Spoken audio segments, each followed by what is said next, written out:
जल्द होगी महागठबंधन की समीक्षात्मक बैठक। आईपी गुप्ता ने कर दिया खुलासा। दोस्तों नमस्कार, मैं हूं आपका दोस्त एसके चौधरी।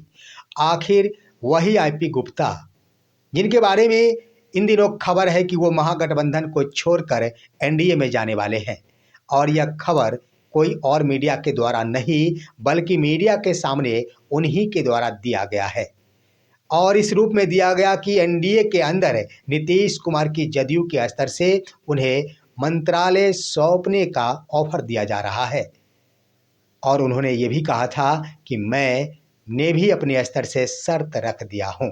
अब आइए दोस्तों, लेकिन एक तरफ जहां एनडीए की तरफ जाने का संकेत उनके स्तर से खुद ही दिया गया, उसके बाद आईपी गुप्ता के द्वारा एक मीडिया के सामने यह स्पष्ट करते हुए कई खुलासे किए गए हैं कि महागठबंधन के साथ मैं पहले भी मजबूती के साथ था और आज भी मजबूती के साथ हूं, और महागठबंधन की समीक्षात्मक बैठक जल्द होने जा रही है। आइए आईपी गुप्ता के द्वारा आखिर क्या क्या बातें की गई, साथ ही साथ कई बारे खुलासे भी किए गए हैं, इस पर विस्तार पूर्वक चर्चा करते हैं। लेकिन इससे पहले अगर आपने अभी तक हमारे इस चैनल शौर्या हिंदी न्यूज़ को सब्सक्राइब नहीं किए होंगे तो कृपया अभी सब्सक्राइब कर लेंगे। दोस्तों आईपी गुप्ता, आपको मालूम है कि मीडिया के सामने यह कहते हुए सुर्खियों में आ गए थे कि आईपी गुप्ता को जदयू के द्वारा यह ऑफर दिया गया है कि वो अगर एनडीए में जाते हैं तो उन्हें मंत्रालय के अंदर लाया जाएगा, उनके ऊपर मंत्रालय सौंपी जाएगी। और इसके जवाब में उन्होंने कहा था कि मैंने भी अपनी शर्तें रख दी है। शर्त क्या रखी थी कि पान समाज तांती ततमा को एससी का दर्जा मिलना चाहिए।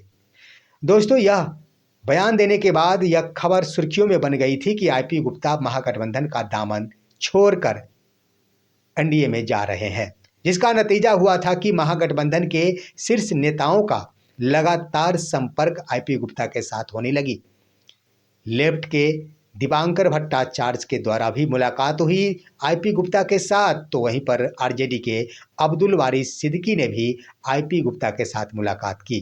कई नेताओं ने मुलाकात की। संभवतः चर्चाएं हुई होगी एनडीए में जाने या फिर रहने की, और यह मुलाकात के बाद ही संभवतः मीडिया के सामने आईपी गुप्ता के द्वारा यह खुलासा करने की कोशिश की गई, या फिर महागठबंधन के समर्थकों या महागठबंधन के नेताओं के सामने यह संदेश पहुंचाने की कोशिश की गई है कि मैं पहले भी महागठबंधन के साथ मजबूती के साथ था और आज भी महागठबंधन के साथ मजबूती के साथ हूं।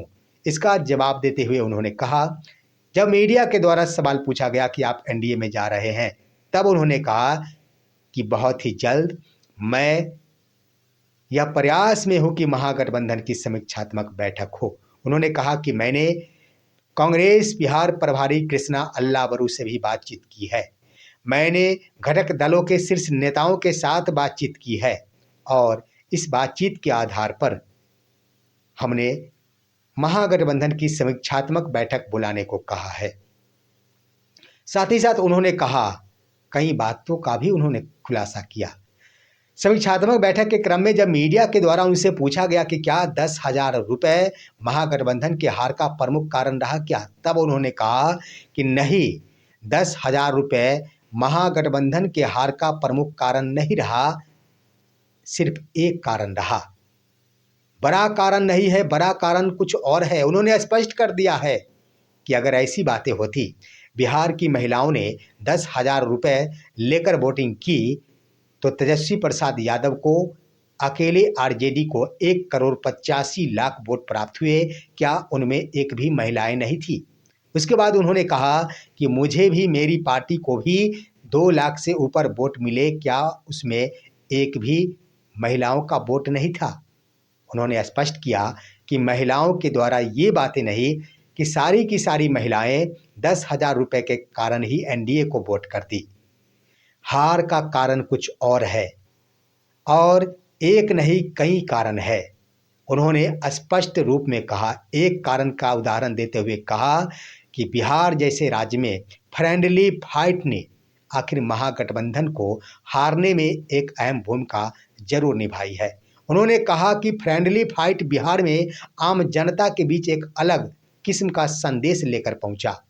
बिहार की आम जनता यही समझी कि आपसी विवाद है, आपसी तालमेल का अभाव है, इसलिए गलत संदेश पहुंचना चुनाव हारने का एक कारण बना है। उसके बाद उन्होंने कहा कि सिर्फ एक कारण नहीं, कई ऐसे बिंदु हैं, कई ऐसे कारण हैं जो महागठबंधन की हार का कारण है। और उन्होंने कहा कि इस पर अगर समीक्षात्मक बैठक होती है तो 1 या 2 दिनों में समीक्षात्मक बैठक संपन्न होने वाली नहीं है, क्योंकि एक नहीं कई ऐसे बिंदु हैं जिस पर गहन चिंतन मंथन की आवश्यकता है। और जब मंथन के उपरांत तमाम कारणों की स्पष्टता हो जाएगी तो उन समस्याओं का निदान करते हुए महागठबंधन अगली चुनावी रणनीति बना सकती है और उसके बाद चुनाव में डटे रहने में सक्षम रह सकता है।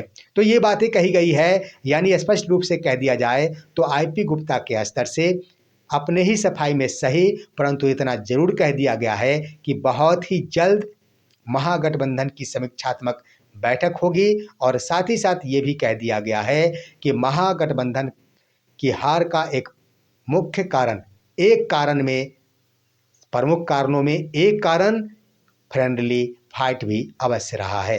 तो यह है दोस्तों उनका कहना।